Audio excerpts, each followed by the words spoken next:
ਸਤਿ ਸ਼੍ਰੀ ਅਕਾਲ ਜੀ। ਮੈਂ ਹਾਂ ਹਰਜੋਤ ਕੌਰ ਤੇ ਤੁਹਾਡਾ ਸਾਰਿਆਂ ਦਾ ਸਵਾਗਤ ਹੈ ਜੀ। ਪ੍ਰੋਗਰਾਮ ਖਬਰ ਪੜਤਾਲ ਦੇਖ ਰਹੇ ਹੋ ਤੁਸੀਂ। ਸਾਡੇ ਨਾਲ ਸੀਨੀਅਰ ਪੱਤਰਕਾਰ ਸੁਰਿੰਦਰ ਡੱਲਾ ਜੀ ਜੁੜੇ ਹੋਏ ਨੇ। ਬਹੁਤ ਬਹੁਤ ਸਵਾਗਤ ਹੈ ਡੱਲਾ ਜੀ, ਸਤਿ ਸ਼੍ਰੀ ਅਕਾਲ। ਸਤਿ ਸ਼੍ਰੀ ਅਕਾਲ ਜੀ, ਬਹੁਤ ਧੰਨਵਾਦ ਹਰਜੋਤ ਜੀ। ਜੀ ਸੋ ਬਹੁਤ ਸਾਰੀਆਂ ਖਬਰਾਂ ਲੈ ਕੇ ਹਾਜ਼ਰ ਹਾਂ ਜਿਸ ਦੇ ਉੱਪਰ ਆਪਾਂ ਅੱਜ ਚਰਚਾ ਕਰਨੀ ਹੈ। ਸੋ ਸੰਗਰੂਰ ਜ਼ਿਮਨੀ ਚੋਣਾਂ ਦੇ ਅਪਡੇਟ ਤੇ ਵੀ ਗੱਲ ਕਰਾਂਗੇ ਬਾਅਦ ਵਿੱਚ, ਤੇ ਨਾਲ ਦੀ ਨਾਲ ਕੇਜਰੀਵਾਲ ਅਤੇ ਭਗਵੰਤ ਮਾਨ ਦੀ ਇੱਕ ਫੋਟੋ ਬੜੀ ਵਾਇਰਲ ਹੋਈ ਹੈ ਜਿਸ ਦੇ ਉੱਪਰ ਸਿਆਸਤ ਵੀ ਹੋ ਰਹੀ ਹੈ, ਉਸ ਦੇ ਉੱਪਰ ਵੀ ਚਰਚਾ ਕਰਾਂਗੇ। ਪਰ ਸਭ ਤੋਂ ਪਹਿਲਾਂ ਗੱਲ ਕਰਨੀ ਚਾਹਾਂਗੀ ਜਿਸ ਉੱਪਰ ਮੈਂ ਪੂਰੀ ਜੋ ਵਿਸਥਾਰ ਵਿੱਚ ਜਾਣਕਾਰੀ ਤੁਹਾਡੇ ਤੋਂ ਲੈਣਾ ਚਾਹਾਂਗੀ ਕਿ ਜੋ ਮੁੱਖ ਮੰਤਰੀ ਭਗਵੰਤ ਮਾਨ ਤੋਂ ਹਰੀ ਝੰਡੀ ਮਿਲਣ ਤੋਂ ਬਾਅਦ ਵਿਜੀਲੈਂਸ ਜੋ ਹੈ ਕਰਪਸ਼ਨ ਦੇ ਖਿਲਾਫ ਤੇਜ਼ ਕਾਰਵਾਈ ਕਰਦੀ ਨਜ਼ਰ ਆ ਰਹੀ ਹੈ। ਆਈਏਐਸ ਦੇ ਖਿਲਾਫ ਇੱਕ ਆਈਏਐਸ ਅਫਸਰ ਦੇ ਖਿਲਾਫ ਜੋ ਹੈ ਕਾਰਵਾਈ ਕਰਦਿਆਂ ਗ੍ਰਿਫਤਾਰ ਕੀਤਾ ਗਿਆ। ਹੋਰ ਕਿਹੜੇ ਆਈਏਐਸ ਅਫਸਰ ਜੋ ਹੈ ਰਡਾਰ ਤੇ ਨੇ ਵਿਜੀਲੈਂਸ ਦੀ, ਕਿਹਨਾਂ ਦੇ ਉੱਪਰ ਨਿਸ਼ਾਨਾ ਸਾਧਿਆ ਜਾ ਸਕਦਾ ਹੈ ਔਰ ਕਾਰਵਾਈਆਂ ਹੋ ਸਕਦੀਆਂ ਨੇ? ਹਰਜੋਤ ਜੀ, ਭਗਵੰਤ ਮਾਨ ਹੋਣਾ ਨੇ ਜਦੋਂ ਕਰਪਸ਼ਨ ਹੈਲਪਲਾਈਨ ਸ਼ੁਰੂ ਕੀਤੀ ਸੀ ਤਾਂ ਸ਼ੁਰੂਆਤ ਦੇ ਵਿੱਚ ਵਿਰੋਧੀ ਧਿਰਾਂ ਵੱਲੋਂ ਇਹ ਗੱਲ ਆਈ ਸੀ ਕਿ ਕੀ ਇਹ ਜਿਹੜੀ ਕਰਪਸ਼ਨ ਦੇ ਖਿਲਾਫ ਹੈਲਪਲਾਈਨ ਹੈ ਕੀ ਇਹ ਪ੍ਰਭਾਵੀ ਹੋਏਗੀ। ਵਿਰੋਧੀ ਧਿਰਾਂ ਨੇ ਇਹਨੂੰ ਇੱਕ ਸਿਆਸੀ ਸਟੰਟ ਕਰਾਰ ਦਿੱਤਾ ਸੀ, ਪਰ ਜਿਵੇਂ ਜਿਵੇਂ ਦਿਨ ਅੱਗੇ ਵਧ ਰਹੇ ਨੇ ਕਿਤੇ ਨਾ ਕਿਤੇ ਜਿਹੜੇ ਕਰਪਟ ਲੋਕ ਨੇ ਉਹਨਾਂ ਦੀ ਰੂਹ ਕੰਬਣ ਲੱਗ ਗਈ, ਕਿਉਂਕਿ ਇਸ ਹੈਲਪਲਾਈਨ ਦੇ ਨਤੀਜੇ ਬੜੇ ਚੰਗੇ ਸਾਹਮਣੇ ਆ ਰਹੇ ਨੇ ਕੇਸ ਦਰਜ ਹੋਣ ਦੇ ਰੂਪ ਦੇ ਵਿੱਚ। ਹਾਲਾਂਕਿ ਜਦੋਂ ਸਜ਼ਾਵਾਂ ਹੋਣਗੀਆਂ, ਜਦੋਂ ਕੇਸ ਡਿਸਾਈਡ ਹੋਣਗੇ, ਪਤਾ ਉਦੋਂ ਲੱਗੂਗਾ ਕਿ ਨੈਟ ਰਿਜ਼ਲਟ ਕੀ ਆਉਂਦਾ ਹੈ। ਪਰ ਕਾਰਵਾਈਆਂ ਕਰਪਸ਼ਨ ਦੇ ਖਿਲਾਫ ਸ਼ੁਰੂ ਹੋ ਗਈਆਂ, ਵਿਜੀਲੈਂਸ ਬਿਊਰੋ ਦੀਆਂ ਜਾਂਚਾਂ ਸ਼ੁਰੂ ਹੋ ਗਈਆਂ। ਵੱਡੀ ਪੱਧਰ ਦੇ ਉੱਤੇ ਜਿਹੜਾ ਸਟੇਟ ਵਿਜੀਲੈਂਸ ਬਿਊਰੋ ਹੈ ਉਹ ਕਰਪਸ਼ਨ ਦੀਆਂ ਸ਼ਿਕਾਇਤਾਂ ਨੂੰ ਵੱਖ-ਵੱਖ ਜ਼ਿਲ੍ਹਿਆਂ ਦੇ ਵਿੱਚ ਜਿਹੜੇ ਡਿਸਟ੍ਰਿਕਟ ਵਿਜੀਲੈਂਸ ਆਫਿਸਰ ਨੇ, ਐਸਐਸਪੀ ਪੱਧਰ ਦੇ ਐਸਐਸਪੀ ਵਿਜੀਲੈਂਸ ਜ਼ਿਲ੍ਹਿਆਂ ਦੇ ਵਿੱਚ ਨੇ, ਉਹਨਾਂ ਕੋਲੇ ਕੰਪਲੇਂਟਸ ਮਾਰਕ ਹੋ ਕੇ ਜਾ ਰਹੀਆਂ ਨੇ ਔਰ ਕਈ ਅਹਿਮ ਮਾਮਲਿਆਂ ਦੀ ਜਾਂਚ ਇਸ ਵਕਤ ਪੰਜਾਬ ਦਾ ਵਿਜੀਲੈਂਸ ਬਿਊਰੋ ਕਰ ਰਿਹਾ ਹੈ। ਔਰ ਮੈਂ ਇੱਥੋਂ ਤੱਕ ਕਹੂੰਗਾ ਕਿ ਮੈਂ ਪੰਜਾਬ ਦੇ ਵਿਜੀਲੈਂਸ ਬਿਊਰੋ ਨੂੰ ਇੰਨਾ ਜ਼ਿਆਦਾ ਤਕੜਾ ਕਦੇ ਵੀ ਨਹੀਂ ਦੇਖਿਆ। ਮੈਂ ਉਹ ਵੀ ਦੌਰ ਦੇਖਿਆ ਜਦੋਂ ਪੰਜਾਬ ਦਾ ਵਿਜੀਲੈਂਸ ਬਿਊਰੋ ਰਵੀ ਸਿੱਧੂ ਦੇ ਮਾਮਲੇ ਤੇ ਐਕਟਿਵ ਸੀ, ਜਦੋਂ ਕੈਪਟਨ ਅਮਰਿੰਦਰ ਦੀ ਸਰਕਾਰ ਆਈ 2002 ਤੋਂ 2007 ਦੇ ਦਰਮਿਆਨ। ਮੈਂ ਉਹ ਵੀ ਦੌਰ ਦੇਖਿਆ ਜਦੋਂ ਪੰਜਾਬ ਦਾ ਵਿਜੀਲੈਂਸ ਬਿਊਰੋ ਅਕਾਲੀ ਦਲ ਦੇ ਮਾਮਲਿਆਂ ਤੇ ਸਰਗਰਮ ਸੀ ਤੇ ਉਸ ਤੋਂ ਬਾਅਦ ਸਿਟੀ ਸੈਂਟਰ ਮਾਮਲੇ ਤੇ ਸਰਗਰਮ ਹੋਇਆ। ਪਰ ਵਿਜੀਲੈਂਸ ਬਿਊਰੋ ਰਵੀ ਸਿੱਧੂ ਵਾਲੇ ਮਾਮਲੇ ਤੋਂ ਇਲਾਵਾ ਕਿਸੇ ਹੋਰ ਵੱਡੇ ਮਾਮਲੇ ਦੇ ਵਿੱਚ ਅੰਜਾਮ ਤੱਕ ਨਹੀਂ ਪਹੁੰਚ ਸਕਿਆ। ਪ੍ਰਕਾਸ਼ ਸਿੰਘ ਬਾਦਲਾਂ ਦੇ ਸਾਰੇ ਕੇਸ ਅਦਾਲਤਾਂ 'ਚ ਖਤਮ ਹੋ ਗਏ, ਉਹ ਬਰੀ ਹੋ ਗਏ। ਕੈਪਟਨ ਅਮਰਿੰਦਰ ਨੂੰ ਕਲੀਨ ਚਿੱਟ ਮਿਲ ਗਈ। ਆਪਾਂ ਦੇਖਿਆ ਪਿਛਲੇ ਸਮੇਂ ਦੇ ਵਿੱਚ ਉਦੋਂ ਵਿਜੀਲੈਂਸ ਬਿਊਰੋ ਸਵਾਲਾਂ 'ਚ ਆਇਆ। ਪਰ ਜਿਹੜਾ ਹੁਣ ਵਾਲਾ ਵਿਜੀਲੈਂਸ ਬਿਊਰੋ ਹੈ, ਕਿਉਂਕਿ ਭਗਵੰਤ ਮਾਨ ਨੇ ਇਸ ਵਿਜੀਲੈਂਸ ਬਿਊਰੋ ਨੂੰ ਕੋਈ ਵੀ ਲਾਲ ਝੰਡੀ ਨਹੀਂ ਦਿਖਾਈ। ਭਗਵੰਤ ਮਾਨ ਨੇ ਇਸ ਵਿਜੀਲੈਂਸ ਬਿਊਰੋ ਨੂੰ ਕਿਸਾਨੀ ਦੇ ਰੰਗ ਵਾਲੀ ਹਰੀ ਝੰਡੀ ਵਿਖਾਈ ਹੈ, ਜਿਸ ਤੋਂ ਬਾਅਦ ਵਿਜੀਲੈਂਸ ਬਿਊਰੋ ਖੁਦ ਮੁਖਤਿਆਰ ਜਥੇਬੰਦੀ ਦੇ ਤੌਰ ਤੇ, ਆਰਗੇਨਾਈਜੇਸ਼ਨ ਦੇ ਤੌਰ ਤੇ, ਅੰਗਰੇਜ਼ੀ ਦਾ ਸ਼ਬਦ ਹੈ, ਸੰਸਥਾ ਦੇ ਤੌਰ ਤੇ, ਜਥੇਬੰਦੀ ਨਹੀਂ, ਸੰਸਥਾ ਦੇ ਤੌਰ ਦੇ ਉੱਤੇ ਕੰਮ ਕਰ ਰਿਹਾ ਹੈ ਔਰ ਬੜੀ ਪ੍ਰੋਫੈਸ਼ਨਲ ਏਜੰਸੀ ਦੇ ਤੌਰ ਤੇ ਵਿਜੀਲੈਂਸ ਬਿਊਰੋ ਸਾਨੂੰ ਨਜ਼ਰ ਆ ਰਿਹਾ ਹਰਜੋਤ ਜੀ।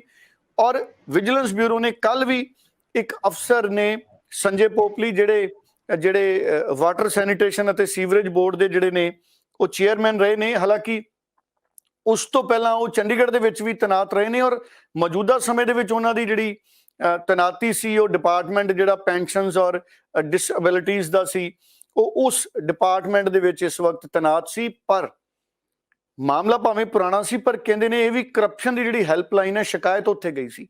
ਠੇਕੇਦਾਰ ਨੇ ਇਲਜ਼ਾਮ ਲਾਇਆ ਸੀ ਕਰਪਸ਼ਨ ਦਾ। 7 ਕਰੋੜ ਰੁਪਏ ਦੇ ਕਹਿੰਦੇ ਟੈਂਡਰ ਸੀ ਜਿਹੜੇ ਦੁਆਬੇ ਦੇ ਇੱਕ ਜ਼ਿਲ੍ਹੇ ਨਾਲ ਸੰਬੰਧਿਤ ਸੀਵਰੇਜ ਦੇ, ਔਰ ਉਹਦੇ 'ਚ ਕਹਿੰਦੇ 1% ਕਰਪਸ਼ਨ ਮੰਗੀ ਗਈ ਸੀ।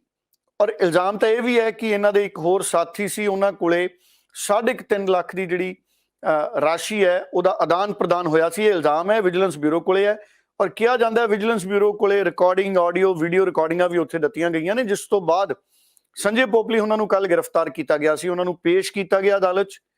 ਔਰ ਜਿੱਥੋਂ ਸੰਜੇ ਪੋਪਲੀ ਉਹਨਾਂ ਦਾ 4 ਦਿਨਾਂ ਦਾ ਜਿਹੜਾ ਹੈ ਉਹ ਪੁਲਿਸ ਰਿਮਾਂਡ ਹੈ। ਹੁਣ 4 ਦਿਨਾਂ ਦੇ ਵਿੱਚ ਕੀ ਇਸ ਮਾਮਲੇ ਦੇ ਵਿੱਚ ਕੋਈ ਹੋਰ ਪ੍ਰਗਤੀ ਹੁੰਦੀ ਹੈ ਉਹ ਵਕਤ ਦੱਸੂਗਾ। ਪਰ ਕਈ ਮਾਮਲੇ ਨੇ ਵਿਜੀਲੈਂਸ ਬਿਊਰੋ, ਕਿਉਂਕਿ ਮੈਂ ਦੱਸਿਆ ਤੁਹਾਨੂੰ ਪੈਰਲਲ ਇਨਕੁਆਇਰੀਆਂ ਕਰ ਰਿਹਾ ਵਿਜੀਲੈਂਸ ਬਿਊਰੋ।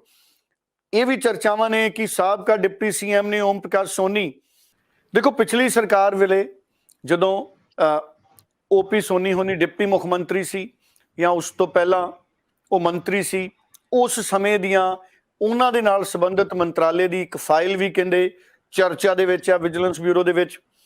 ਔਰ ਕਹਿੰਦੇ ਜਿਹੜੀ ਵੈਕਸੀਨ ਦੀ ਖਰੀਦ ਹੋਈ ਸੀ ਉਸ ਮਾਮਲੇ ਦੇ ਵਿੱਚ ਵੀ ਵਿਜੀਲੈਂਸ ਬਿਊਰੋ ਨੇ ਜਾਂਚ ਆਰੰਭੀ ਹੋਈ ਹੈ। ਔਰ ਭਾਰਤ ਭੂਸ਼ਣ ਆਸ਼ੂ ਜਿਹੜੇ ਸਾਬਕਾ ਮੰਤਰੀ ਸੀ, ਉਹਨਾਂ ਦਾ ਮਹਿਕਮਾ ਸੀ ਫੂਡ ਐਂਡ ਸਿਵਲ ਸਪਲਾਈ, ਉਸ ਮਹਿਕਮੇ ਦੇ ਵਿੱਚ ਵੀ ਜਾਂਚ ਆਰੰਭੀ ਹੋਈ ਹੈ।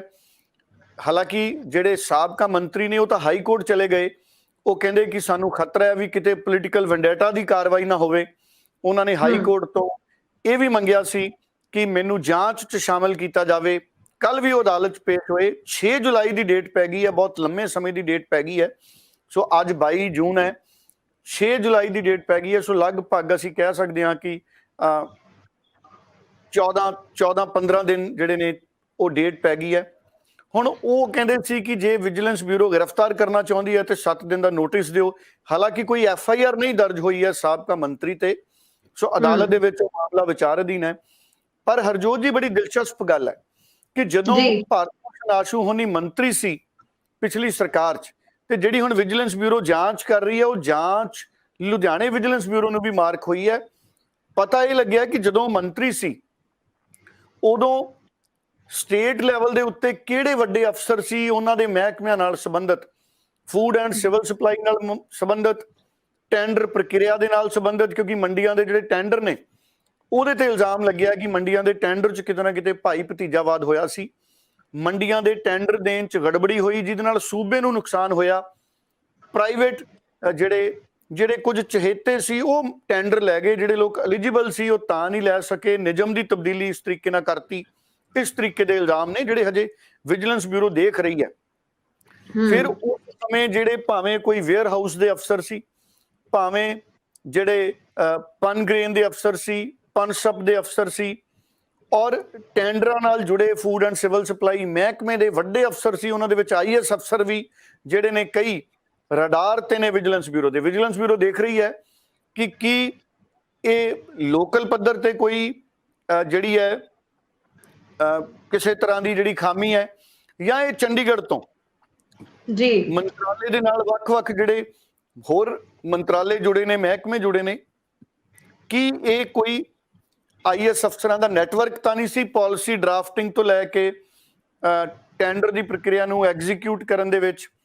ਅਗਰ ਕੋਈ ਇਹਦੇ 'ਚ ਫਰਾਡ ਹੋਇਆ ਤਾਂ ਕੀ ਇਹਦੇ ਵਿੱਚ ਕੋਈ ਹੋਰ IAS ਅਫਸਰ ਤਾਂ ਨਹੀਂ ਸੀ?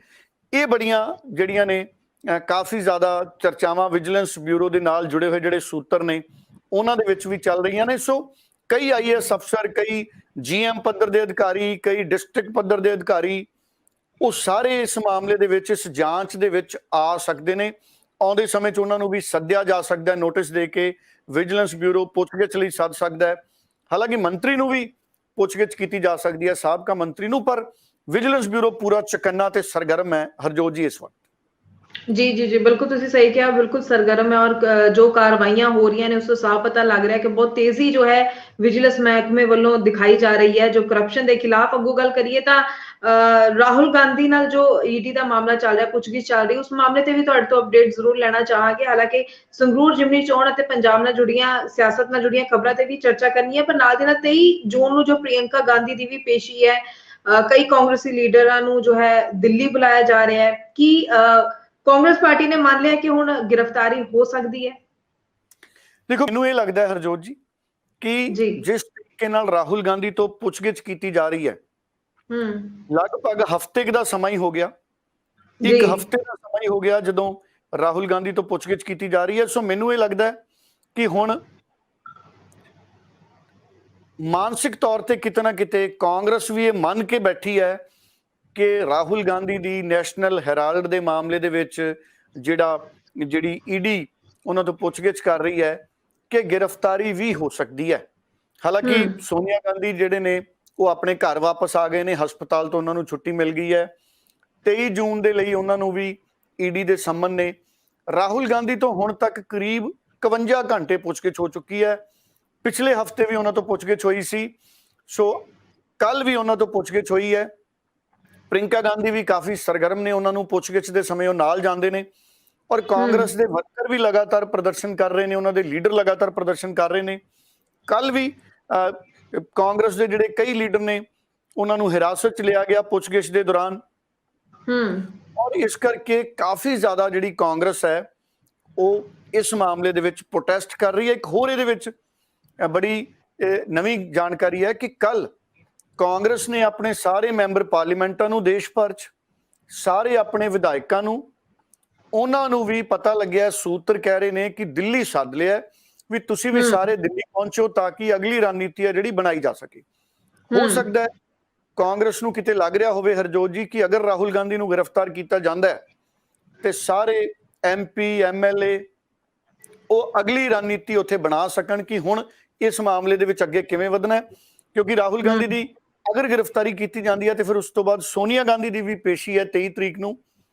ਹੁਣ ਰਾਹੁਲ ਗਾਂਧੀ ਦੀ ਗ੍ਰਿਫਤਾਰੀ ਜੇ ਕੀਤੀ ਜਾਂਦੀ ਹੈ ਕਿ ਬਾਅਦ 'ਚ ਕੀਤੀ ਜਾਂਦੀ ਹੈ ਜਾਂ ਪਹਿਲਾਂ ਹੀ ਕਰ ਲਈ ਜਾਂਦੀ ਹੈ, ਇਹ ਸਾਰੀਆਂ ਸੰਭਾਵਨਾਵਾਂ ਤੇ ਕਾਂਗਰਸ ਦੀ ਜਿਹੜੀ ਹਾਈ ਕਮਾਂਡ ਹੈ ਉਹ ਕਾਫੀ ਜ਼ਿਆਦਾ ਇਸ ਵਕਤ ਗੰਭੀਰ ਹੈ ਔਰ ਕਾਂਗਰਸ ਵੱਲੋਂ ਪ੍ਰੋਟੈਸਟ ਵੱਡਾ ਕੀਤਾ ਜਾ ਰਿਹਾ। ਪਰ ਮੈਂ ਇੱਕ ਗੱਲ ਜ਼ਰੂਰ ਕਹੂੰਗਾ ਜੀ ਕਿ ਈਡੀ ਦੀ ਇਸ ਕਾਰਵਾਈ ਨੇ ਜ਼ਿਮਨੀ ਚੋਣਾਂ 'ਚ ਕਾਂਗਰਸ ਦੇ ਰੰਗ 'ਚ ਭੰਗ ਪਾ ਦਿੱਤਾ। ਦੇਖੋ, ਸੰਗਰੂਰ ਦੀ ਜ਼ਿਮਨੀ ਚੋਣ ਸੀ, ਨਾ ਰਾਹੁਲ ਗਾਂਧੀ ਆ ਸਕੇ ਨਾ ਪ੍ਰਿੰਕਾ ਗਾਂਧੀ ਆ ਸਕੇ। ਰਾਜਾ ਵੜਿੰਗ ਪ੍ਰਧਾਨ ਨੇ, ਉਹ ਸਰਗਰਮ ਨੇ, ਲੇਕਿਨ ਭਗਵੰਤ ਮਾਨ ਉਹ ਵੀ ਉੱਥੇ ਪ੍ਰਚਾਰ ਦੌਰਾਨ ਭਗਵੰਤ ਮਾਨ ਬਿਆਨ ਦੇ ਦਿੰਦੇ ਕਿ ਅਸੀਂ 86 ਦੀ ਜਾਂਚ ਕਰਾਂਗੇ ਜਿਹੜੀਆਂ ਪਿਛਲੇ ਸਰਕਾਰ ਨੇ ਖਰੀਦੀਆਂ ਸੀ ਬੱਸਾਂ ਦੀਆਂ। ਜੀ ਫਿਰ ਜੀ ਭਾਰਤ ਜੀ ਭੂਸ਼ਣ ਆਸ਼ੂ ਨੇ, ਉਹ ਉਹਨਾਂ ਦੇ ਐਕਟਿੰਗ ਪ੍ਰੈਜ਼ੀਡੈਂਟ ਨੇ ਕਾਂਗਰਸ ਦੇ ਪੰਜਾਬ 'ਚ। ਭਾਰਤ ਭੂਸ਼ਣ ਆਸ਼ੂ ਪੰਜਾਬ 'ਚ ਐਕਟਿੰਗ ਪ੍ਰੈਜ਼ੀਡੈਂਟ ਨੇ ਕਾਂਗਰਸ 'ਚ। ਮੈਨੂੰ ਲੱਗਦਾ ਹੈ ਕਿਉਂਕਿ ਜਿਸ ਤਰੀਕੇ ਨਾਲ ਵਿਜੀਲੈਂਸ ਕੋਲੇ ਜਾਂਚ ਚੱਲ ਰਹੀ ਹੈ ਕਿਤੇ ਨਾ ਕਿਤੇ ਫੂਡ ਐਂਡ ਸਿਵਲ ਸਪਲਾਈ ਮਹਿਕਮੇ ਦੀ, ਉਸ ਤੋਂ ਬਾਅਦ ਭਾਰਤ ਭੂਸ਼ਣ ਆਸ਼ੂ ਵੀ ਜ਼ਿਆਦਾ ਸਰਗਰਮੀ ਉੱਥੇ ਨਹੀਂ ਵਿਖਾ ਸਕੇ ਸੰਗਰੂਰ 'ਚ। ਹਾਲਾਂਕਿ ਜਿੰਨਾ ਸੰਭਵ ਹੋ ਸਕਿਆ ਸੀ, ਮੈਂ ਦੇਖਿਆ ਕਈ ਵਾਰੀ ਉਹ ਸੰਗਰੂਰ ਗਏ ਨੇ, ਉਹਨਾਂ ਨੇ ਪ੍ਰਚਾਰ ਕੀਤਾ, ਪਰ ਉਹ ਕਈ ਵਾਰੀ ਖੁੱਲ੍ਹ ਕੇ ਪ੍ਰਚਾਰ ਨਹੀਂ ਕਰ ਸਕੇ ਕਿਉਂਕਿ ਜਿਹੜਾ ਸਮਾਂ ਉਹ ਉੱਥੇ ਦੇ ਸਕਦੇ ਸੀ ਉਹ ਸਮਾਂ ਉਹ ਆਪਣੇ ਜਿਹੜੇ ਵਿਜੀਲੈਂਸ ਬਿਊਰੋ ਦੀ ਕਾਰਵਾਈ ਨੂੰ ਕਾਊਂਟਰ ਕਰਨ ਦੇ ਲਈ, ਆਪਣਾ ਕਾਨੂੰਨੀ ਰਾਹ ਲੱਭਣ ਦੇ ਲਈ, ਕਿਉਂਕਿ ਉਹ ਤਾਂ ਕਹਿ ਰਹੇ ਨੇ ਕਿ ਇਹ ਵੈਂਡਾਟਾ ਦੀ ਪੋਲਿਟਿਕਸ ਹੈ। ਸੋ ਇਸ ਤਰੀਕੇ ਨਾਲ ਉਹਨਾਂ ਦਾ ਸਮਾਂ ਜਿਹੜਾ ਪ੍ਰਚਾਰ 'ਚ ਜ਼ਿਆਦਾ ਨਹੀਂ ਲੱਗ ਸਕਿਆ। ਸੋ ਕਾਂਗਰਸ ਚੁੱਪ, ਦਿੱਲੀ ਤੋਂ ਈਡੀ ਦੀਆਂ ਕਾਰਵਾਈਆਂ ਔਰ ਪੰਜਾਬ 'ਚ ਭਗਵੰਤ ਮਾਨ ਦੀਆਂ ਕਾਰਵਾਈਆਂ। ਸਾਧੂ ਸਿੰਘ ਧਰਮਸੋਤ ਪਹਿਲਾਂ ਗ੍ਰਿਫਤਾਰ ਹੋ ਗਏ, ਜੋਗਿੰਦਰ ਪਾਲ ਭੂਆ ਗ੍ਰਿਫਤਾਰ ਹੋ ਗਏ, ਇਹਨਾਂ ਦੇ ਵਿਧਾਇਕ, ਸਾਬਕਾ ਵਿਧਾਇਕ ਕਾਂਗਰਸ ਦੇ। ਸੋ ਕਾਂਗਰਸ ਦੇ ਲਈ ਦਿਨ ਜਿਹੜੇ ਨੇ ਉਹ ਜ਼ਿਆਦਾ ਚੰਗੇ ਨਜ਼ਰ ਨਹੀਂ ਆ ਰਹੇ। ਜੀ ਜੀ ਜੀ ਬਿਲਕੁਲ। ਤੇ ਉਸ ਤੋਂ ਅੱਗੇ ਅਗਰ ਅਸੀਂ ਗੱਲ ਕਰੀਏ, ਚਾਹੇ ਸੰਗਰੂਰ ਜ਼ਿਮਨੀ ਚੋਣਾਂ ਨਾਲ ਜੋੜ ਕੇ ਵੇਖੀਏ ਕਿ ਕੇਜਰੀਵਾਲ ਜਦੋਂ ਆਏ ਸੰਗਰੂਰ ਦੇ ਵਿੱਚ ਪਾਰਟੀ ਦੇ ਪ੍ਰਚਾਰ ਲਈ, ਅਸੀਂ ਕਹਿ ਸਕਦੇ ਹਾਂ, ਤਾਂ ਉਸ ਤੋਂ ਬਾਅਦ ਜਦੋਂ ਤਸਵੀਰ ਇੱਕ ਬਹੁਤ ਜ਼ਿਆਦਾ ਵਾਇਰਲ ਹੋ ਰਹੀ ਹੈ ਜਿਸ ਦੇ ਵਿੱਚ ਸਨਰੂਫ ਤੋਂ ਕੇਜਰੀਵਾਲ ਹੱਥ ਲਾ ਕੇ ਲੋਕਾਂ ਨੂੰ ਸੰਬੋਧਨ ਕਰ ਰਹੇ ਨੇ ਤੇ ਭਗਵੰਤ ਮਾਨ ਜੋ ਨੇ ਸਾਈਡ ਖਿੜਕੀ ਵਾਲੇ ਪਾਸੇ ਖੜੇ ਨੇ, ਤੇ ਲੋਕ ਕੀ ਸਿਆਸਤਦਾਨ ਵੀ ਇਸ ਉੱਪਰ ਬਹੁਤ ਸਿਆਸਤ ਕਰ ਰਹੇ ਨੇ। ਭਾਜਪਾ ਆਗੂ ਹਰਜੀਤ ਗਰੇਵਾਲ ਨੇ ਤਾਂ ਇੱਥੇ ਤੱਕ ਕਿਹਾ ਕਿ ਕੇਜਰੀਵਾਲ ਦੀ ਗੱਡੀ ਨਾਲ ਲਮਕ ਕੇ ਭਗਵੰਤ ਮਾਨ ਨੇ ਦੱਸ ਦਿੱਤਾ ਕਿ ਉਹਨਾਂ ਦੀ ਕੀ ਪੋਜੀਸ਼ਨ ਹੈ। ਸੋ ਕਿਸ ਤਰੀਕੇ ਨਾਲ ਤੁਸੀਂ ਵੀ ਵੇਖਦੇ ਹੋ, ਅਗਰ ਆਪਾਂ ਸਿਆਸੀ ਅੰਕਲਨ ਵੀ ਕਰਨ ਦੀ ਕੋਸ਼ਿਸ਼ ਕਰੀਏ, ਕਿਉਂਕਿ ਹਰ ਕੋਈ ਦੇਖ ਰਿਹਾ, ਹਰ ਕੋਈ ਇਸ ਉੱਪਰ ਬਿਆਨ ਦੇ ਰਿਹਾ ਹੈ ਕਿ ਸਾਫ਼ ਦਿਖ ਰਿਹਾ ਹੈ ਕਿ ਕੇਜਰੀਵਾਲ ਅਗਰ ਸਨਰੂਫ ਤੇ ਖੜ ਕੇ ਔਰ ਪੰਜਾਬ ਦਾ ਜਿਹੜਾ ਮੁੱਖ ਮੰਤਰੀ ਹੈ ਗੱਡੀ ਤੇ ਸਾਈਡ ਤੇ ਲਮਕ ਕੇ ਅੱਗੇ ਵਧ ਰਹੇ ਨੇ, ਤਾਂ ਦਿੱਲੀ ਤੋਂ ਸਰਕਾਰ ਚੱਲ ਰਹੀ ਹੈ ਜਿਸ ਦੀ ਇਹ ਤਸਵੀਰ ਪੇਸ਼ ਹੋ ਰਹੀ ਹੈ, ਇਹ ਕਿਹਾ ਜਾ ਰਿਹਾ ਹੈ। ਦੇਖੋ, ਦੋ ਚੀਜ਼ਾਂ ਨੇ ਹਰਜੋਤ ਜੀ। ਅਸਲ 'ਚ ਦੇਸ਼ 'ਚ ਸਿਆਸਤ ਦਾ ਪੱਧਰ ਗਿਰ ਗਿਆ ਜੀ। ਇਸ ਚੀਜ਼ ਨੂੰ ਬਹੁਤ ਗਹਿਰਾਈ ਦੇ ਨਾਲ ਸਾਨੂੰ ਸਮਝਣ ਦੀ ਜ਼ਰੂਰਤ ਹੈ। ਜਿਹੜੇ ਇੱਕ ਤੇਜਿੰਦਰਪਾਲ ਸਿੰਘ ਬੱਗਾ ਨੇ, ਬੀਜੇਪੀ ਦੇ ਲੀਡਰ, ਜਿਨ੍ਹਾਂ ਤੇ ਕੇਸ ਦਰਜ ਕੀਤਾ ਸੀ ਪੰਜਾਬ ਦੀ ਪੁਲਿਸ ਨੇ, ਉਹਨਾਂ ਨੇ ਵੀ ਇਸ ਤਰੀਕੇ ਦੀਆਂ ਪੋਸਟਾਂ ਪਾਈਆਂ ਸੀ, ਮੈਂ ਪੜ੍ਹੀਆਂ ਸੀ ਟਵਿੱਟਰ ਤੇ ਜਾਂ ਸੋਸ਼ਲ ਮੀਡੀਆ ਤੇ, ਮੈਂ ਦੇਖਿਆ ਉਹਨਾਂ ਨੇ ਵੀ ਪਾਈਆਂ। ਬਹੁਤ ਸਾਰੇ ਲੀਡਰ ਨੇ ਨਿਸ਼ਾਨਾ ਬਣਾ ਰਹੇ ਨੇ। ਤੁਸੀਂ ਦੇਖੋ, ਜਿਹੜੀ ਉਹ ਕਾਰ ਹੈ ਉਹਦੀ ਸਨਰੂਫ ਦੇ ਵਿੱਚ, ਜਿਹੜੀ ਸਨਰੂਫ ਵਾਲੀ ਕਾਰ ਹੈ, ਆਮ ਤੌਰ ਤੇ ਅਸੀਂ ਇਹਦੇ ਵਿੱਚ ਇੱਕ ਜਾਂ ਦੋ ਬੱਚੇ ਤਾਂ ਇਕੱਠੇ ਖੜੇ ਦੇਖੇ ਨੇ। ਵੱਡੇ ਲੀਡਰ ਆਮ ਤੌਰ ਦੇ ਉੱਤੇ ਅਸੀਂ ਇਕੱਠੇ ਖੜੇ ਘੱਟ ਦੇਖੇ ਨੇ। ਅੱਛਾ, ਜੇ ਦੋ ਲੀਡਰ ਵੱਡੇ ਖੜੇ ਵੀ ਹੋਣਗੇ ਹਰਜੋਤ ਜੀ, ਤਾਂ ਇੱਕ ਲੀਡਰ ਪੂਰਾ ਵੇਵ ਕਰ ਪਾਊਗਾ ਲੋਕਾਂ ਨੂੰ ਔਰ ਦੂਸਰੇ ਨੂੰ ਇਕੱਠਾ ਜਾ ਹੋਣਾ ਪਊਗਾ, ਕਿਉਂਕਿ ਜਗ੍ਹਾ ਥੋੜੀ ਹੁੰਦੀ ਆ। ਜੀ ਜੀ। ਜਾਂ ਤਾਂ ਹੋਵੇ ਕਿ ਬਹੁਤ ਵੱਡਾ ਉਹਦੇ ਵਿੱਚ ਉਹਨਾਂ ਨੇ ਜਿਹੜੀ ਛੱਤ ਹੈ ਉਹ ਖੁਦ ਤਿਆਰ ਕਰਾਈ ਹੈ, ਸਨਰੂਫ ਬਹੁਤ ਜ਼ਿਆਦਾ ਵੱਡਾ ਹੈ। ਕਈ ਕਾਰਾਂ ਦੇ ਵਿੱਚ ਸਨਰੂਫ ਬਹੁਤ ਵੱਡਾ ਹੁੰਦਾ ਹੈ। ਜਿਹੜੀ ਕਾਰ ਦੇ ਵਿੱਚ ਜਾ ਰਹੇ ਸੀ ਉਹਦਾ ਸਨਰੂਫ ਬਹੁਤਾ ਜ਼ਿਆਦਾ ਵੱਡਾ ਨਹੀਂ ਹੈਗਾ। ਸੋ ਇਸ ਕਰਕੇ ਮੈਨੂੰ ਲੱਗਦਾ ਹੈ ਇਹ ਇੱਕ ਸਿਆਸਤ ਹੈ, ਆਪਣੇ ਮਨ ਨੂੰ ਤਸੱਲੀ ਦੇਣ ਵਾਲੀ ਗੱਲ ਹੈ। ਔਰ ਅਗਰ ਰਾਹੁਲ ਗਾਂਧੀ ਵੀ ਹੁੰਦਾ, ਤੇ ਕਾਂਗਰਸ ਦੇ ਲੀਡਰ ਨੇ ਜਿਹੜੇ, ਉਹ ਇੰਨੇ ਕੁ ਸਨਰੂਫ ਦੇ ਵਿੱਚ ਰਾਹੁਲ ਗਾਂਧੀ ਦੇ ਨਾਲ ਨਹੀਂ ਸੀ ਖੜ ਸਕਦੇ। ਜੇ ਪ੍ਰਧਾਨ ਮੰਤਰੀ ਮੋਦੀ ਸਾਹਿਬ ਸਾਹਿਬ ਵੀ ਆਏ ਹੁੰਦੇ, ਉਹ ਵੀ ਇਕੱਲੇ ਹੀ ਖੜਦੇ ਸਨਰੂਫ ਦੇ ਵਿੱਚ। ਸੋ ਇੱਥੇ ਦੋ ਮੁੱਖ ਮੰਤਰੀ ਸੀ, ਕੇਜਰੀਵਾਲ ਸੀਨੀਅਰ ਨੇ ਭਗਵੰਤ ਮਾਨ ਦੇ, ਕਿਉਂਕਿ ਪਹਿਲਾ ਮੁੱਖ ਮੰਤਰੀ ਰਹਿ ਚੁੱਕੇ ਨੇ ਕੇਜਰੀਵਾਲ ਤੀਜੀ ਵਾਰ ਦੇ ਮੁੱਖ ਮੰਤਰੀ ਹੈ, ਭਗਵੰਤ ਮਾਨ ਪਹਿਲੀ ਵਾਰ ਦੇ ਮੁੱਖ ਮੰਤਰੀ ਨੇ। ਨਾਲੇ ਭਗਵੰਤ ਮਾਨ ਜਿਹੜੇ ਗੱਡੀ ਤੇ ਲਮਕੇ ਸੀ, ਉਸ ਗੱਡੀ ਤੇ ਫੁੱਟ ਰੈਸਟ ਵੀ ਹੁੰਦਾ, ਇਹ ਨਹੀਂ ਵੀ ਉਹ ਤਾਕੀ ਤੇ ਲਟਕ ਗਏ ਸੀ ਤੇ ਉਹਨਾਂ ਦੇ ਪੈਰ ਹਵਾ 'ਚ ਸੀ ਭਗਵੰਤ ਮਾਨ ਦੇ। ਜੀ ਉਹ ਜਿਹੜੀ ਗੱਡੀ ਆ ਉਹਦੇ ਤੇ ਫੁੱਟ ਰੈਸਟ ਹੁੰਦਾ, ਉਹ ਬੜੀ ਆਰਾਮ ਨਾਲ ਭਗਵੰਤ ਮਾਨ ਖੜੇ ਸੀ। ਔਰ ਤੁਸੀਂ ਦੇਖੋ ਮੌਸਮ ਠੰਡਾ ਸੀ, ਭਗਵੰਤ ਮਾਨ ਉਹਨਾਂ ਨੇ ਮਹਿੰਦੀ ਰੰਗ ਦੀ, ਮੈਨੂੰ ਲੱਗਦਾ ਖਾਕੀ ਜੀ ਇਹਦੇ ਨਾਲ ਮਿਲਦਾ ਜੁਲਦਾ ਜਿਹਾ ਰੰਗ ਸੀ, ਉਹਨਾਂ ਨੇ ਉਹ ਪਾ ਰੱਖੀ ਸੀ ਅੱਧੀ ਜੈਕਟ। ਬਿਲਕੁਲ। ਤੇ ਬੜੀ ਤਸੱਲੀ 'ਚ ਸੀ ਭਗਵੰਤ ਮਾਨ, ਕਿਉਂਕਿ ਜਿੰਨੀ ਉੱਥੇ ਭੀੜ ਸੀ ਭਗਵੰਤ ਮਾਨ ਇੰਜੋਏ ਕਰ ਰਹੇ ਸੀ। ਔਰ ਉੱਥੇ ਖੜੀ ਇੱਕ ਲੀਡਰ ਸਕਦਾ ਸੀ। ਹੁਣ ਇਹ ਹੈ ਵੀ ਆਉਣ ਵਾਲੇ ਸਮੇਂ 'ਚ ਆਮ ਆਦਮੀ ਪਾਰਟੀ ਵਾਲੇ ਖਿਆਲ ਰੱਖਣ ਵੀ ਭਾਈ ਤੁਹਾਨੂੰ ਪਤਾ ਹੈ ਵੀ ਤੁਹਾਡੇ ਵਿਰੋਧੀ ਤੁਹਾਡੇ ਤੇ ਬਹੁਤ ਨਜ਼ਰ ਰੱਖਦੇ ਆ, ਵੀ ਤੁਸੀਂ ਕੋਈ ਇਹੋ ਜਿਹੀ ਗੱਡੀ ਲੈ ਲਓ ਜਿਹਦੀ ਸਨਰੂਫ ਵੱਡੀ ਹੋਵੇ, ਜਾਂ ਤੁਸੀਂ ਟਰਾਲੀ ਤੇ ਖੜ ਜਾ ਕਰੋ ਜੀ, ਗੱਡੀ ਦੀ ਲੋੜ ਹੀ ਨਹੀਂ ਆਮ ਆਦਮੀ ਨੇ ਤਾਂ। ਪਰ ਠੀਕ ਹੈ, ਇਹ ਵਿਰੋਧੀਆਂ ਨੇ ਇਹਦੇ ਤੇ ਸਿਆਸਤ ਕੀਤੀ ਹੈ, ਇਹ ਕੋਈ ਐਡਾ ਵੱਡਾ ਮੁੱਦਾ ਨਹੀਂ ਸੀ। ਮੈਂ ਦੇਖ ਰਿਹਾ ਸੀ ਇਹ ਫੋਟੋ ਇੰਨੀ ਜ਼ਿਆਦਾ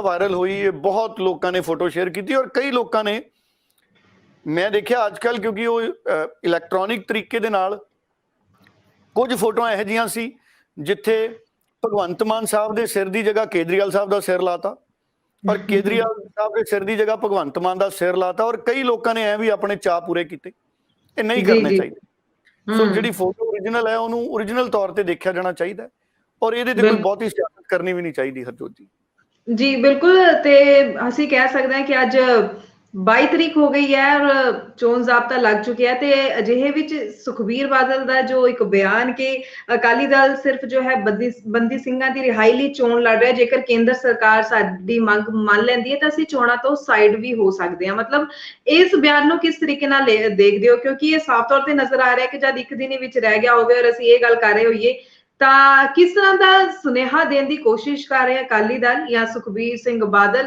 ਸੰਗਰੂਰ ਦੇ ਲੋਕਾਂ ਨੂੰ? ਦੇਖੋ, ਮੈਨੂੰ ਇਹ ਲੱਗਦਾ ਹੈ ਕਿ ਮਨਸ਼ਾ ਤਾਂ ਦੇਖੋ ਚੰਗੀ ਹੈ, ਸਾਰੇ ਲੋਕ ਚਾਹੁੰਦੇ ਨੇ ਕਿ ਜਿਹੜੇ ਬੰਦੀ ਸਿੰਘ ਨੇ ਜਿਨ੍ਹਾਂ ਨੇ ਆਪਣੀਆਂ ਸਜ਼ਾਵਾਂ ਪੂਰੀਆਂ ਕਰ ਲਈਆਂ ਉਹ ਤੁਰੰਤ ਰਿਹਾ ਹੋ ਕੇ ਆ ਜਾਣ। ਲੇਕਿਨ ਜਿਹੜਾ ਸੁਖਬੀਰ ਬਾਦਲ ਦਾ ਇਹ ਬਿਆਨ ਹੈ, ਮਨਸ਼ਾ ਚੰਗੀ ਹੈ ਪਰ ਇਸ ਬਿਆਨ ਦਾ ਕੋਈ ਅਰਥ ਜ਼ਿਆਦਾ ਨਹੀਂ ਲੱਗਦਾ, ਕਿਉਂਕਿ 23 ਤਰੀਕ ਨੂੰ ਚੋਣਾਂ ਨੇ, 21 ਤਰੀਕ ਨੂੰ ਇਹ ਕਹਿ ਰਹੇ ਨੇ ਸੁਖਬੀਰ ਬਾਦਲ ਇੱਕ ਦਿਨ ਚੋਂ ਬੰਦੀ ਸਿੰਘ ਰਿਹਾ ਹੋ ਕੇ ਆ ਹੀ ਨਹੀਂ ਸਕਦੇ। ਤੇ ਬਹੁਤ ਸਾਰੇ ਬੰਦੀ ਸਿੰਘਾਂ ਦੀ ਰਿਹਾਈ ਦਾ ਤਾਂ ਐਲਾਨ ਪ੍ਰਧਾਨ ਮੰਤਰੀ ਸਾਹਿਬ ਪਹਿਲਾਂ ਹੀ ਕਰ ਚੁੱਕੇ ਨੇ। ਅੰਦੋਲਨ ਤਾਂ ਇਸ ਗੱਲ ਦਾ ਕਿ ਉਹ ਹਜੇ ਤੱਕ ਰਿਹਾ ਨਹੀਂ ਹੋਏ। ਇਸੇ ਕਰਕੇ ਤਾਂ ਕਮੇਟੀ ਬਣੀ ਸ਼੍ਰੋਮਣੀ ਗੁਰਦੁਆਰਾ ਪ੍ਰਬੰਧਕ ਕਮੇਟੀ ਵੱਲੋਂ। ਬਾਕੀ ਠੀਕ ਹੈ, ਸੁਖਬੀਰ ਬਾਦਲ ਉਹਨਾਂ ਦੇ ਮਨ ਦੇ ਭਾਵ ਸੀ, ਉਹਨਾਂ ਨੇ ਆਪਣੇ ਮਨ ਦੇ ਭਾਵ ਪ੍ਰਗਟ ਕੀਤੇ। ਪਰ 23 ਜੂਨ ਨੂੰ ਜਿਹੜੀਆਂ ਵੋਟਾਂ ਨੇ ਹਰਜੋਤ ਜੀ, ਇਹ ਵੋਟਾਂ ਦਾ ਰਿਜ਼ਲਟ ਬਹੁਤ ਅਹਿਮੀਅਤ ਰੱਖੇਗਾ ਪੰਜਾਬ ਦੀ ਸਿਆਸਤ ਦੇ ਵਿੱਚ। ਔਰ ਪੰਜਾਬ 'ਚ ਅਸੀਂ ਹਮੇਸ਼ਾ, ਜਿਹੜਾ ਸੰਗਰੂਰ ਹੈ ਮੇਰਾ ਵੀ ਜ਼ਿਲ੍ਹਾ ਹੈ, ਸੰਗਰੂਰ ਬਦਲਾਅ ਦੇ ਜ਼ਿਲ੍ਹੇ ਦੇ ਤੌਰ ਤੇ ਦੇਖਿਆ ਜਾਂਦਾ ਹੈ। ਸੋ ਸੰਗਰੂਰ 'ਚ ਹਮੇਸ਼ਾ ਸਿਆਸੀ ਬਦਲਾਅ ਸਮੇਂ-ਸਮੇਂ ਤੇ ਰਹੇ ਨੇ। ਔਰ ਉੱਥੇ ਸੰਗਰੂਰ 'ਚ ਤੁਸੀਂ ਦੇਖੋ, ਮੈਂ ਕਿਸੇ ਸਮੇਂ ਪਾਸ਼ ਦੀਆਂ ਕਵਿਤਾਵਾਂ ਵੀ ਪੜ੍ਹਿਆ ਕਰਦਾ ਸੀ। ਸੋ ਉਹਦੀਆਂ ਕਵਿਤਾਵਾਂ ਤੋਂ ਵੀ ਇੱਕ ਭਾਵ ਪੈਦਾ ਹੁੰਦਾ ਸੀ ਕਿ ਜਿਹੜੇ ਸਮਕਾਲੀ ਮੁੱਦੇ ਨੇ, ਜਿਹੜੇ ਸਾਨੂੰ ਔਖਾ ਕਰ ਰਹੇ ਨੇ, ਜਿਹੜੇ ਚੁਣੌਤੀਆਂ ਬਣ ਗਏ ਨੇ, ਉਹਨਾਂ ਦਾ ਹੱਲ ਹੋਣਾ ਬੜਾ ਜ਼ਰੂਰੀ ਹੈ ਔਰ ਸੋਸ਼ਲ ਰਿਫਾਰਮਸ ਹੋਣੇ ਬੜੇ ਜ਼ਰੂਰੀ ਨੇ। ਔਰ ਜਿਹੜੇ ਕਵੀ ਨੇ ਜਾਂ ਸ਼ਾਇਰ ਨੇ, ਉਹ ਕਈ ਵਾਰੀ ਆਪਣੀਆਂ ਕਵਿਤਾਵਾਂ 'ਚ, ਆਪਣੀਆਂ ਕਹਾਣੀਆਂ 'ਚ ਬਹੁਤ ਸੁਨੇਹੇ ਦੇ ਕੇ ਜਾਂਦੇ ਨੇ। ਹੁਣ ਉੱਥੇ ਬਹੁਤ ਵੱਡੇ ਵੱਡੇ ਸਾਡੇ ਗਾਇਕ ਹੋਏ, ਰਾਈਟਰ ਹੋਏ, ਲੇਖਕ ਹੋਏ, ਸੋ ਕਲਾਕਾਰ ਵੀ ਹੋਏ। ਤੁਸੀਂ ਦੇਖੋ ਭਗਵੰਤ ਮਾਨ ਵੀ ਸੰਗਰੂਰ ਨਾਲ ਸੰਬੰਧ ਰੱਖਦੇ ਨੇ। ਸੋ ਉਹ ਧਰਤੀ ਜਿਹੜੀ ਕ੍ਰਾਂਤੀਕਾਰੀ ਸੋਚ ਹੈ, ਜਿਹੜੀ ਸਮਾਜਵਾਦ ਦੀ ਸੋਚ ਹੈ, ਆਦਰਸ਼ ਸਮਾਜਵਾਦ ਜਿਹਦੇ 'ਚ ਸਾਰਿਆਂ ਨੂੰ ਬਰਾਬਰੀ ਦੇ ਹੱਕ ਮਿਲਣ, ਉਹਦੇ ਹਾਂ ਦਾ ਨਾਰਾ ਵੀ ਬਹੁਤ ਮਾਰਿਆ ਉਸ ਧਰਤੀ ਨੇ।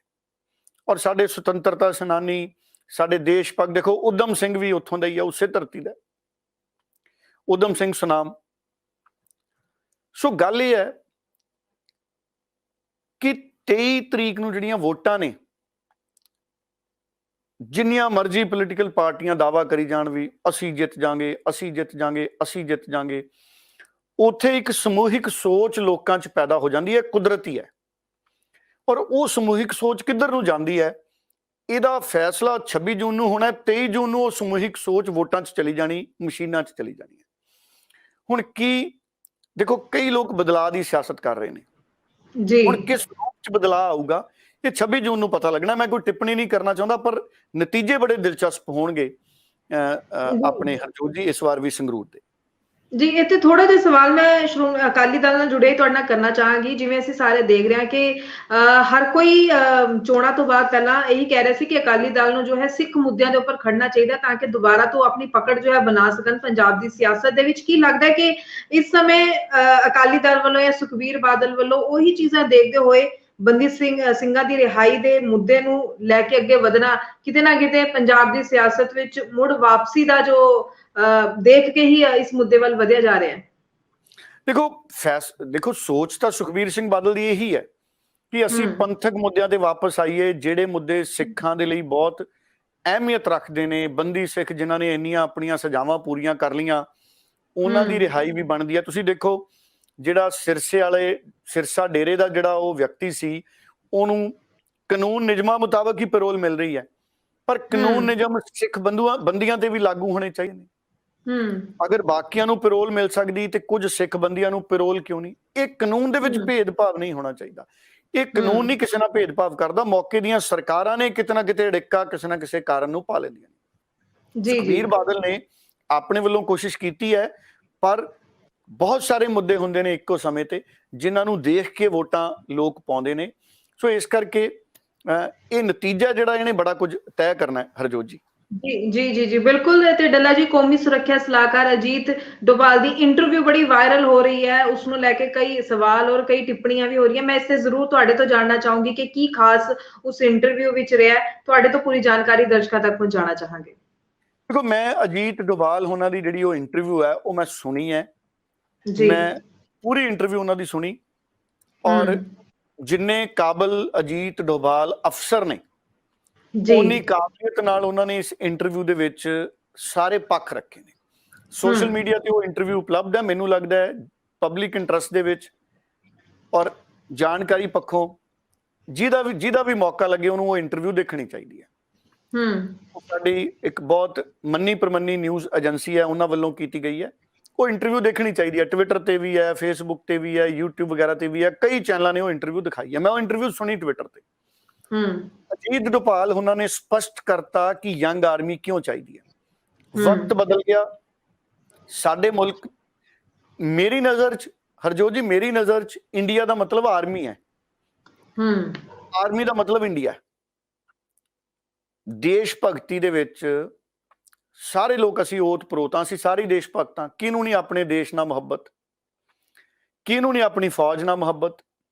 ਸੋ ਜਿਹੜੀ ਫੌਜ ਹੈ, ਫੌਜ ਮੌਜੂਦਾ ਸਮੇਂ ਦੀਆਂ ਜ਼ਰੂਰਤਾਂ ਮੁਤਾਬਕ ਆਪਣੇ ਆਪ ਨੂੰ ਤਬਦੀਲ ਕਰ ਰਹੀ ਹੈ। ਉਹਨਾਂ ਨੇ ਦੱਸਿਆ, ਉਹਨਾਂ ਨੇ ਬੜੀ ਬਖੂਬੀ ਨਾਲ ਬਿਆਨ ਕੀਤਾ ਕਿ ਪੂਰੀ ਦੁਨੀਆ ਨਾਲੋਂ ਅਸੀਂ ਵੀ ਯੰਗ ਆਰਮੀ ਦੇ ਤੌਰ ਤੇ ਅੱਗੇ ਆਈਏ, ਔਰ ਸਾਡੀ ਆਰਮੀ ਦੀ ਐਵਰੇਜ ਲਾਈਫ ਵੱਧ ਹੈ। ਅਸੀਂ ਥੋੜੀ ਯੰਗ ਆਰਮੀ ਬਣੀਏ ਤਾਂ ਕਿ ਦੂਜੇ ਮੁਲਕਾਂ ਦੇ ਮੁਕਾਬਲੇ ਅਸੀਂ ਖੜੀਏ। ਫਿਰ ਆਧੁਨਿਕ ਹਥਿਆਰ ਨੇ, ਆਧੁਨਿਕ ਤਕਨੀਕਾਂ ਨੇ, ਜਿਹੜੀ ਯੰਗ ਜਨਰੇਸ਼ਨ ਹੈ ਉਹ ਕਿਸੇ ਵੀ ਹੋਰ ਉਮਰ ਨਾਲੋਂ ਜ਼ਿਆਦਾ ਸਮਰੱਥ ਹੈ। ਔਰ ਦੂਸਰਾ, ਇਹ ਨਹੀਂ ਵੀ ਇਕੱਲੇ ਨੌਜਵਾਨ 17.5 ਤੋਂ 22 ਸਾਲ ਵਾਲੇ ਹੀ ਰਹਿਣਗੇ ਫੌਜ। 4 ਸਾਲਾਂ ਬਾਅਦ ਉਹਨਾਂ ਦੇ ਵਿੱਚੋਂ ਜਿਹੜੇ 25% ਨੇ ਉਹਨਾਂ ਨੇ ਹੋਰ ਚੰਗੀ ਟ੍ਰੇਨਿੰਗ 'ਚ ਚਲੇ ਜਾਣਾ, ਅੱਗੇ ਹੋਰ ਸਖਤ ਟ੍ਰੇਨਿੰਗ 'ਚ, ਤੇ ਉਹਨਾਂ ਨੂੰ ਹੋਰ ਤਰੱਕੀਆਂ ਮਿਲਣਗੀਆਂ। ਐਕਸਪੀਰੀਅੰਸ ਵੀ ਰਹੂਗਾ, ਸਿਆਣੀ ਉਮਰ ਵਾਲੇ ਵੀ ਰਹਿਣਗੇ, ਯੰਗ ਵੀ ਰਹਿਣਗੇ। ਫਿਰ ਉਹਨਾਂ ਨੇ ਇੱਕ ਸਵਾਲ ਦਾ ਜਵਾਬ ਦਿੱਤਾ ਲੋਕਾਂ ਦੇ।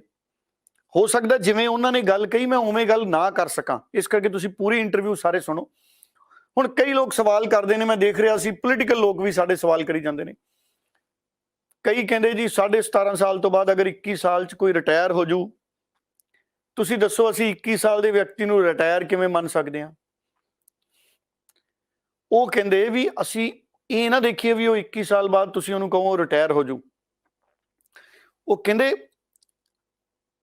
ਅਗਰ ਉਹ 17.5 ਸਾਲ 'ਚ ਜਾ ਕੇ ਅਗਰ 21-22 ਸਾਲ 'ਚ ਵਾਪਸ ਆਉਂਦਾ ਕੋਈ ਨੌਜਵਾਨ ਅਗਨੀਵੀਰ, ਤੇ ਉਸ 22 ਸਾਲ ਦੇ ਨੌਜਵਾਨ ਦੀ ਤੁਲਨਾ ਤੁਸੀਂ ਦੂਸਰੇ ਉਸ ਉਮਰ ਦੇ ਨੌਜਵਾਨਾਂ ਨਾਲ ਕਰੋ, ਬਾਕੀ 22 ਸਾਲ ਦੇ ਉਮਰ ਦੇ ਨੌਜਵਾਨਾਂ ਨਾਲ ਤੁਲਨਾ ਕਰੋ, ਉਹਦੇ ਕੋਲੇ ਜ਼ਿੰਦਗੀ 'ਚ ਕਿੰਨੇ ਮੌਕੇ ਆ ਗਏ। ਕਿ ਬਾਕੀ 22 ਸਾਲ ਦੇ ਨੌਜਵਾਨ ਗ੍ਰੈਜੂਏਟ ਹੋ ਚੁੱਕੇ ਹੋਣਗੇ, ਪੋਸਟ ਗ੍ਰੈਜੂਏਟ ਹੋ ਚੁੱਕੇ ਹੋਣਗੇ, 4 ਸਾਲ ਦਾ ਉਹਨਾਂ ਕੋਲੇ ਐਕਸਪੀਰੀਅੰਸ ਹੋਏਗਾ, ਉਹਨਾਂ ਕੋਲੇ ਆਪਣੇ ਕਮਾਏ ਹੋਏ ਹਰ ਸਾਲ ਦੀ ਤਨਖਾਹ ਤੇ 12 ਲੱਖ ਰੁਪਏ ਹੋਣਗੇ, ਕਿ ਉਹਨਾਂ ਕੋਲੇ ਫੌਜ ਦਾ ਐਕਸਪੀਰੀਅੰਸ ਸਰਟੀਫਿਕੇਟ ਹੋਊਗਾ, ਟ੍ਰੇਨਿੰਗ ਸਰਟੀਫਿਕੇਟ ਹੋਊਗਾ। ਸੋ ਉਹਨਾਂ ਨੇ ਤੁਲਨਾ ਕਰਨ ਦੀ ਗੱਲ ਦੱਸੀ ਵੀ ਅੱਜ ਕੱਲ੍ਹ ਕੰਪੀਟੀਸ਼ਨ ਦਾ ਜ਼ਮਾਨਾ ਹੈ, ਜਿਹੜਾ ਵੀ ਅਗਨੀਵੀਰ 4 ਸਾਲ ਬਾਅਦ ਅਗਰ ਨਹੀਂ ਅੱਗੇ ਕੰਟੀਨਿਊ ਰਹੂਗਾ ਫੌਜ ਦੇ ਵਿੱਚ, ਉਹਦੇ ਕੋਲੇ ਪੜ੍ਹਨ ਦੇ ਵੀ ਮੌਕੇ ਆ, ਉਹ ਯੂਨੀਵਰਸਿਟੀ ਪੜ੍ਹ ਸਕਦਾ ਹੈ, ਉਹ ਕਿਤੇ ਜੌਬ 'ਚ ਜਾ ਸਕਦਾ ਹੈ, ਤੇ ਉਹ ਦੂਸਰੇ ਬਾਕੀ 22 ਸਾਲ ਦੇ ਨੌਜਵਾਨਾਂ ਨਾਲੋਂ ਜ਼ਿਆਦਾ ਸਮਰੱਥ ਹੈ। ਇਸ ਕਰਕੇ ਔਰ ਇਹ ਵੀ ਨਹੀਂ ਹੁੰਦਾ ਕਿ 22 ਸਾਲ ਬਾਅਦ ਕੋਈ ਵਿਅਕਤੀ ਹੈ ਜਿਹੜਾ ਉਹ ਸੋਚੂਗਾ ਵੀ ਜੀ ਮੈਂ ਰਿਟਾਇਰ ਹੋ ਗਿਆ 4 ਸਾਲ ਬਾਅਦ, ਹੁਣ ਮੈਨੂੰ ਕਿਸੇ ਨੇ ਨੌਕਰੀ ਨਹੀਂ ਦੇਣੀ। ਪਰ ਮੇਰਾ ਇਹ ਮੰਨਣਾ ਹੈ ਕਿ 4 ਸਾਲ ਬਾਅਦ ਜਦੋਂ ਇਹ ਸਾਡੇ ਅਗਨੀਵੀਰ ਆਉਣਗੇ ਜਿਹੜੇ ਅੱਗੇ ਨਹੀਂ ਫੌਜ 'ਚ ਜਾ ਸਕਣਗੇ, ਅਸੀਂ ਉਹਨਾਂ ਨੂੰ ਐਕਸਪੀਰੀਅੰਸਡ ਕਹੀਏ, ਅਸੀਂ ਉਹਨਾਂ ਨੂੰ ਰਿਟਾਇਰੀ ਨਾ ਕਹੀਏ, ਅਸੀਂ ਉਹਨਾਂ ਨੂੰ ਐਕਸਪੀਰੀਅੰਸਡ ਕਹੀਏ। ਤੇ ਜਿਹੜੇ ਐਕਸਪੀਰੀਅੰਸਡ ਹੋਣਗੇ ਉਹਨਾਂ ਨੂੰ ਕੰਮ ਦੀ ਵੀ ਨਹੀਂ ਕਮੀ ਪੈਣੀ, ਉਹ ਚਾਹੇ ਉਸ ਤੋਂ ਬਾਅਦ ਇੰਜੀਨੀਅਰਿੰਗ ਕਰ ਲੈਣ, ਜਿਹੜੇ ਗ੍ਰੈਜੂਏਟ ਹੋ ਜਾਣਗੇ ਉਹ ਜੌਬਸ ਤੇ ਜਾ ਸਕਦੇ ਨੇ। ਔਰ ਹਰਿਆਣਾ ਦੀ ਸਰਕਾਰ ਨੇ ਕਹਿਤਾ ਵੀ ਜਿੰਨੇ ਵੀ ਹਰਿਆਣਾ ਦੇ ਸਾਡੇ ਅਗਨੀਵੀਰ ਹੋਣਗੇ ਉਹਨਾਂ ਨੂੰ ਅਸੀਂ ਪੁਲਿਸ ਮਹਿਕਮੇ ਦੇ ਵਿੱਚ ਰਿਕਰੂਟਮੈਂਟ ਦੇਵਾਂਗੇ। ਸੀਏ ਜਿਹੜੀ ਅਸਮ ਰਾਈਫਲਸ ਹੈ ਉਹਨਾਂ ਦੇ ਵਿੱਚ ਰਾਖਵਾਂਕਰਨ ਹੈ, ਰੱਖਿਆ ਮੰਤਰਾਲੇ ਨੇ ਰਾਖਵਾਂਕਰਨ ਦਿੱਤਾ ਹੈ। ਸੋ ਬਹੁਤ ਸਾਰੇ ਫੈਕਟਰ ਨੇ ਜਿਹੜੇ ਉਹਨਾਂ ਨੇ ਅਜੀਤ ਡੋਭਾਲ ਜੀ ਨੇ ਉਸ ਇੰਟਰਵਿਊ ਦੇ ਵਿੱਚ ਉਹਨਾਂ ਤੋਂ ਪਰਦਾ ਚੱਕਿਆ। ਸੋ ਮੈਨੂੰ ਲੱਗਦਾ ਸਾਰੀ ਇੰਟਰਵਿਊ ਸੁਣਨੀ ਚਾਹੀਦੀ ਹੈ ਕਿ ਇੰਡੀਆ ਦੀਆਂ ਜਿਹੜੀਆਂ ਰੱਖਿਆ ਨਾਲ ਜੁੜੀਆਂ ਜ਼ਰੂਰਤਾਂ ਨੇ, ਫੌਜ ਨਾਲ ਜੁੜੀਆਂ ਜਿਹੜੀਆਂ ਜ਼ਰੂਰਤਾਂ ਨੇ, ਉਹ ਬਦਲ ਰਹੀਆਂ ਨੇ ਦੂਜੇ ਮੁਲਕਾਂ ਦੇ ਹਿਸਾਬ ਦੇ ਨਾਲ। ਔਰ ਅੱਜ ਕੱਲ ਜਿਹੜੀ ਤੁਸੀਂ ਦੇਖੋ ਯੂਕਰੇਨ ਔਰ ਰੂਸ 'ਚ ਵੀ ਜਿਹੜੀ ਵਾਰ ਹੋ ਰਹੀ ਹੈ, ਉਹਦੇ 'ਚ ਟੈਕਨੀਕ ਦੇਖੋ ਕਿੰਨੀ ਵੱਡੀ ਹੋ ਗਈ। ਸੋ ਇਸ ਕਰਕੇ ਆਰਮੀ ਨੇ ਆਪਣੀਆਂ ਜ਼ਰੂਰਤਾਂ ਦੇ ਮੁਤਾਬਕ ਇਹ ਫੈਸਲਾ ਕੀਤਾ ਸੀ। ਮੈਨੂੰ ਲੱਗਦਾ ਪੋਲੀਟੀਕਲ ਲੋਕਾਂ ਨੂੰ ਇਹਦੇ 'ਚ ਦਖਲ ਨਹੀਂ ਦੇਣਾ ਚਾਹੀਦਾ। ਫੌਜ ਜਿਹੜਾ ਫੈਸਲਾ ਕਰਦੀ ਹੈ, ਫੌਜ ਦੇ ਫੈਸਲੇ ਤੇ ਸਾਨੂੰ ਫੁੱਲ ਚੜਾਉਣੇ ਚਾਹੀਦੇ। ਜੀ ਬਿਲਕੁਲ ਸਹੀ ਕਿਹਾ ਤੁਸੀਂ ਡੱਲਾ ਜੀ। ਸੋ ਖਬਰਾਂ ਵਾਲੇ ਹੋਰ ਸਾਡੇ ਕੋਲ ਬਹੁਤ ਸੀ, ਪਰ ਸਮਾਂ ਸਾਨੂੰ ਹੋਰ ਜੋ ਹੈ ਇਜਾਜ਼ਤ ਨਹੀਂ ਦੇ ਰਿਹਾ। ਸੋ ਅਗਲੇ ਪ੍ਰੋਗਰਾਮ ਦੇ ਵਿੱਚ ਫਿਰ ਹੋਰ ਖਬਰਾਂ ਲੈ ਕੇ ਉਹਨਾਂ ਦੇ ਉੱਪਰ ਵਿਸਥਾਰ ਵਿੱਚ ਤੁਹਾਡੇ ਤੋਂ ਜਾਣਕਾਰੀ ਜ਼ਰੂਰ ਦਰਸ਼ਕਾਂ ਨਾਲ ਸਾਂਝੀ ਕਰਾਂਗੇ। ਦਰਸ਼ਕਾਂ ਦਾ ਵੀ ਧੰਨਵਾਦ ਕਰਦੇ ਹਾਂ ਤੇ ਡੱਲਾ ਜੀ ਤੁਹਾਡਾ ਵੀ ਧੰਨਵਾਦ। ਤੇ ਇਸ ਦੇ ਨਾਲ ਹੀ ਮੈਨੂੰ ਯਾਨੀ ਕਿ ਹਰਜੋਤ ਕੌਰ ਨੂੰ ਵੀ ਦੇ ਇਜਾਜ਼ਤ। ਧੰਨਵਾਦ, ਬਹੁਤ ਧੰਨਵਾਦ।